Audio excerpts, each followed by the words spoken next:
नमस्कार, शुभ दुपार मित्रांनो. हे जे स्वयंपाक आहे ते ग्रामीण भागातील लग्न समारंभामधील आहे. बघा तुम्ही मोठ्या मोठ्या चपात्या कट करताना गावामधील सर्व मित्रपरिवार.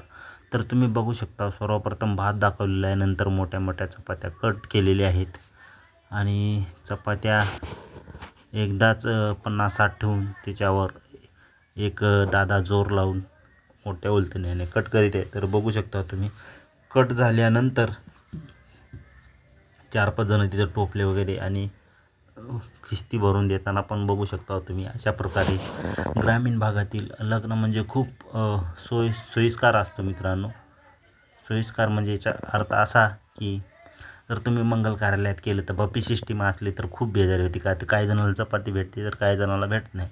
पण ग्रामीण भागातील लग्न म्हटलं की मित्रांनो अगदी भरपूर पोटभर जेवण तुम्हाला बसून स्वयंसेवक वाढत असतात. तर बघा तुम्ही, छान प्रकारे चपात्या पण कट करू लागली. नंतर काही जण वरण भरून देऊ लागले, तर काही जण वरण हलवू लागले. आणि मी म्हणलं एकदा होऊन जाऊ द्या, ग्रामीण भागामध्ये लग्न पद्धती कशा असतात. नंतर वरण हलवून भरून दिल्यावर वांग्याची भाजी पण छान प्रकारे तुम्हाला दाखवलेली आहे आणि भात वगैरे शिजत होता. आणि त्याच्यानंतर चिवड्यानं खूप असं मार्केट घेतलं आहे लग्नामध्ये. आता पूर्वी खारी नुकती होती ती बंद झाली आणि मोकळी नुकतीच्या जागी आता मोतीचूर लाडू येत आहेत. का तर तुम्ही बघू शकता, मोकळी नुकतीपेक्षा मोतीचूर लाडू सोपे आहेत म्हणून तीच. आणि नंतर आमच्या गावातील कशी लोक बसल्यावर स्वयंसेवक मंडळ म्हणजे जे वाडेकरी मंडळी असतात ते बघा किती छान प्रकारे आधी पत्रवाळी, नंतर भात म्हणजे साहित्य आहे, वरण भात चपाती भाजी